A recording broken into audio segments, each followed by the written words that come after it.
ಬ್ಯಾಂಗ್ಳೂರು ಏರ್ಪೋರ್ಟಲ್ಲಿ ಬೆಳಗಿನ ಜಾವ ತುಂಬ ಫಾಗ್ ಇದೆ.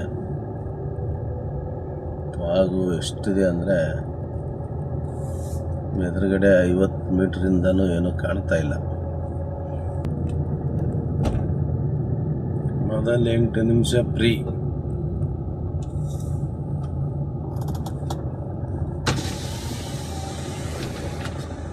ಅಣ್ಣ ಇಲ್ಲಿ ಬಾ ಇಲ್ಲಿ.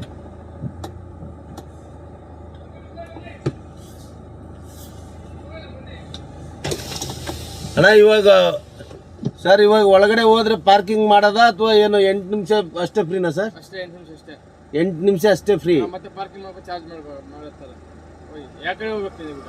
ಅಲ್ಲ ಈಗ ನಾವು ಬಂದು ಡ್ರಾಪ್ ಆಯ್ತು, ಈಗ ಪಿಕಪ್ ಪಾಯಿಂಟ್ ಎಲ್ಲಿ ನೋಡ್ಕೊಂಡು ಹೋಗೋಣ ಅಂತ ಬಂದಿದ್ದೀನಿ. ಇಲ್ಲಿ ಪಿಕಪ್ ಪಾಯಿಂಟ್ ಇದೆ ಎಲ್ಲ ಬಡಿಗೆ. ಹೋಗು, ನಾನು ಇವಾಗ ಏನು 8 ನಿಮಿಷ ನಾನು ನೋಡ್ಕೊಂಡು ಹೋಗ್ಬೋದಾ?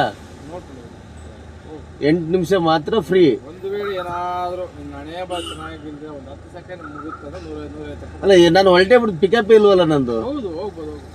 ಅದಕ್ಕೆ ನೋಡ್ಕೊಂಡು ಹೋಗ್ಬೇಕು ನಾವು. ಅದೇ ಹೆಂಗೆ ಸರ್ ಈಗ ಕಸ್ಟಮರ್ ಅಲ್ಲ, ಕಸ್ಟಮರ್ಗೆ ಅಲ್ಲಿಗೆ ಬನ್ನಿ ಅಂತ ಹೇಳ್ಬೇಕಾ? ಹೋಗು, ರೌಂಡ್ ಹಾಕೊಂಡು ಹೋಗು. ಓಕೆ,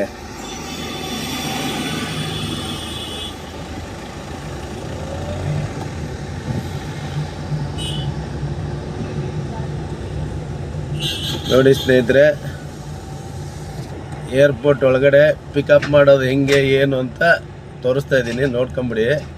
ಅದಕ್ಕೆ ಅವ್ರ ಹತ್ರ ಮಾತಾಡಿಕೊಂಡು ವಿಡಿಯೋ ಮಾಡಿದ್ದೀನಿ. ಹಿಂಗೆ ಒಳಗಡೆ ಬಂದರೆ ಬೇಸ್ಮೆಂಟು ಟರ್ಮಿನಲ್ 2 ಅಲ್ಲಿ ಬೇಸ್ಮೆಂಟಿಗೆ ಬಂದರೆ ನೋಡಿ, ಇಲ್ಲಿ ಮುಂಚೆ ಹಿಂಗೆ ಹೋಗ್ತಿದ್ವಲ್ಲ, ಇದು ಕ್ಲೋಸ್ ಮಾಡಿದ್ದಾರೆ. ಇಲ್ಲಿ ಲೆಫ್ಟ್ ಮಾಡಿದ್ದಾರೆ. ಹಿಂಗೆ ಹೋಗಿ ಇಲ್ಲಿ ಯೂ ಟರ್ನ್ ಮಾಡ್ಕೊಂಡು ಹಿಂಗೆ ಹೋಗ್ಬೇಕು ನಾವು. ಹಿಂಗೆ ಹೋದರೆ ಇಲ್ಲಿ ರೈಟು ಲೆಫ್ಟು 2 ರೋಡ್ ಬರುತ್ತೆ. ಈ 2 ರೋಡಲ್ಲೂ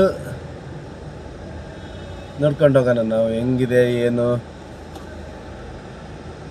ಇವನಿಗೆ ಕೇಳ್ತೀನಿ, ಸೆಕ್ಯೂರಿಟಿ ಅವನಿಲ್ಲಿ ಕೇಳ್ತೀನಿ, ಕುಂತವನಿಲ್ಲಿ. ಅಣ್ಣ ಈಗ 8 ನಿಮಿಷ ಫ್ರೀನಾ? 10 ನಿಮಿಷ ಫ್ರೀ. 10 ನಿಮಿಷ ಫ್ರೀ ಕೊಟ್ಟಿದ್ದೀರಾ.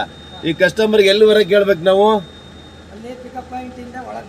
ಇವಾಗ ಕಸ್ಟಮರ್ ಗೊತ್ತಾಗುತ್ತಾ ಪಿಕಪ್ ಪಾಯಿಂಟಿಗೆ ಬನ್ನಿ ಅಂದ್ರೆ ಅವ್ರಿಗೆ ಗೊತ್ತಾಗುತ್ತಾ ಅಲ್ಲಿ? ಹಾಂ ಹಾಂ ಹಾಂ ಬರ್ತಾರೆ.